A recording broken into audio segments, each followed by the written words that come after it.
আমি আহিছো আজি বেংগলত আৰু আমি যোৱা 19 তাৰিখত বেংগলত আহি পাইছো আৰু আমাৰ লগত আছে এই ৰোহিত স্যাৰ, জামাল স্যাৰ আৰু ইব্ৰাহিম স্যাৰ। আমি এতিয়া আছো ইয়াত নাওডাৰ মুৰ্শিদাবাদৰ নাওডাত আহি উপস্থিত হৈছো আৰু আমি এই ইয়াৰ তলতে বিল্ডিঙৰ তলতে তাৰমানে একদম ওপৰৰ ফ্লৰত আমি ৰুমটো লৈছো আৰু ইয়াত আমাৰ ফ্লেটত আৰু কোনো মানুহ নাই। আমি 4জন আৰু 3জনী ছোৱালী মানুহ আছে।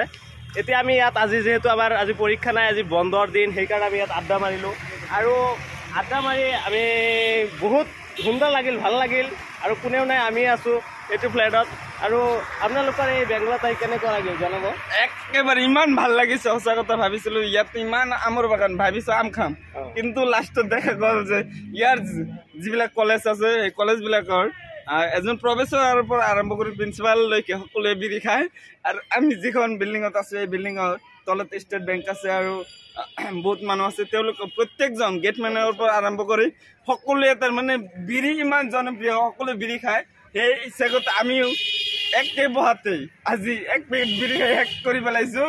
যিসকলে বিৰি খাব নোখোজে তেওঁলোকে এই বেংগলত আহিব আম খোৱাৰ চোতা দি। আপোনালোকে চাব পাৰিছে এইবিলাক আমৰ বাগান, চব আমৰ বাগান। আমি ফাৰ্ষ্টত ভাবিছিলোঁ আম খাম, কিন্তু নহ'ল, ভাগ্য নহ'ল, এই বিৰি খোৱাটো কি ক'বলগীয়া হ'ল, ইমান ভাল। গতিকে আপোনালোকে আহক, বিৰি খাওক, কোনো ধৰণৰ টেনশ্যন। হেল্ল' গাইছ, আমি সকলোৱে জানিছিলোঁ ইতিমধ্যে বেংগলৰ কি নাম আছিল জিলাখনৰ নাম? নওদা মুৰ্শিদাবাদ। ইয়াত আম একদম জনপ্ৰিয় আছিল আৰু ইয়াৰ আম অসমৰ মানে ভাৰতৰ বিভিন্ন প্ৰান্তত ৰপ্তানি হয়। আমি জানিছিলোঁ ইয়াত আহি আম খাম, কিন্তু আম আজি আমাৰ ভাগ্যত নহ'ল। আম গছত এতিয়া নাই, চাওক আম খাই শেষ, এতিয়া গোটেই ৰপ্তানি হৈ গ'ল। এতিয়া আমাৰ ভাগ্যত আছিল, ইয়াত আহি শুনা পালোঁ যে ইয়াৰ বিৰি বিশ্ববিখ্যাত ফেমাছ। আম আছিল ভাৰতত ফেমাছ, কিন্তু বিৰি বিশ্বত বিভিন্ন প্ৰান্তত বোলে প্ৰচাৰ হয়। সেইবাবে আজি 2 পেকেটমান বিৰি আনিছিলে আৰু ইয়াত বিৰি পুটকিবিলাক কৰি আছে, চাওক আৰু বিৰি আছে, এখেতৰ লগতে বিৰি আছে। জনাব। মই এনে বিৰি খাই পোৱা নাই, কিন্তু বেংগলত আহি বাধ্য হ'লোঁ বিৰি খাবলৈ।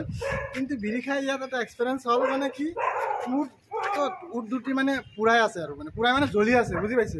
তো মানে ইয়াৰ আহিলে 2-এটা আচৰিত বস্তু পাব। এই বিৰিবিলাক একেবাৰে আমি যিখিনি খাই পেলাই দিওঁ তাতে এইখিনি ইয়াতে বিক্ৰী কৰে। তাৰমানে সেই চাইডতে 2-এটা টান দিয়াৰ লগতে উট দুটা জ্বলি যাব। এইটো এটা এক্সপিৰিয়েঞ্চ মানে বিশেষকৈ বেংগলত আহিলে পাব। তাৰমানে আপুনি কৈ আছে ইয়াৰ বিৰিবিলাক সৰু নেকি? বিৰিবিলাক বহুতেই সৰু। আমাৰ অসমৰ বিৰিতকৈ ইয়াৰ বিৰিবিলাক সৰু। আমাৰ অসমৰ বিৰিতকৈ বহুত সৰু। এই বিৰি ফেক্টৰীবিলাকক বিৰি ডাঙৰ কৰিবলৈ আপুনি কি ক'ব জানো ছাৰ? আৰু আপুনি বিচাৰে নে বিৰিবিলাক আৰু ডাঙৰ হওক? বিৰিবিলাকৰ ক্ষেত্ৰত কি ক'ব? কোম্পানীবিলাকে মানুহক কি কৰি আছে, লুটি আছে নেকি? মই ভাবি আছোঁ মোৰ তাৰমানে আছে, মোৰ মমতা দিদিলৈ এটা আহ্বান, চাওক এইটো ইমান সৰু বিৰি 2 টান দিয়াৰ লগে লগে শেষ হৈ যায়। গতিকে মমতা দিদি আপুনি অতি সোনকালে এই বেংগলৰ কাৰণে লগতে আমি যিসকল অসমবাসী ইয়াত আহোঁ বিৰি খাবলৈ, সেইসকলৰ বাবে অলপ চিন্তা কৰি এই বিৰিটো অলপখিনি ডাঙৰ কৰি দিয়ক। এইখিনি আপোনালৈ অশেষ ৰিকুৱেষ্ট, অনুৰোধ। অনুৰোধ হয়। এতিয়া আমাৰ এই 4জন আমি ইয়াত বন্ধু আহিছিলোঁ, ইয়াত লুডু খেলিলোঁ আৰু ইয়াতে বিৰি টানিলে। ইয়াত বিৰিৰ পুটকিবিলাক পৰি আছে, আপোনালোকে চাব পাৰে। এইবিলাকৰ গোটেইখিনি বিৰিৰ পুটকি আৰু ৰাতি ইয়াত বহুত বিৰি খোৱা হৈছে আৰু লুডু খেলা হৈছে। আপোনালোকে চাব পাৰে গুটকাটো ইয়াত ক'বই নালাগে।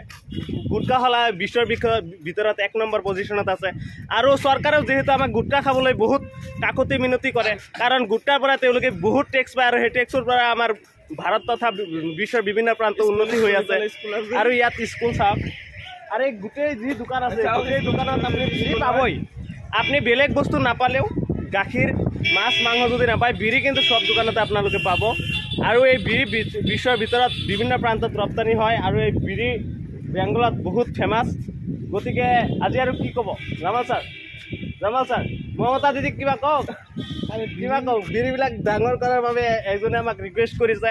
মমতা দিদিয়ে যাতে তৃণমূল কংগ্ৰেছৰ যিবিলাক নেতা কৰ্মী আছে তেওঁলোকে বেছিকৈ বিৰি খাওক, বেংগলক আগুৱাই লৈ যাওক, এই আমাৰ সকলোকে আহ্বান।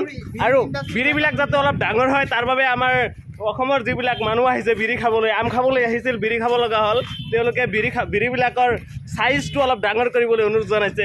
গতিকে আপোনালোকে অলপ মানুহৰ জনসাধাৰণৰ কথা চিন্তা কৰি বিৰিবিলাক অলপ ডাঙৰ কৰাৰ চেষ্টা কৰিব বুলি আমি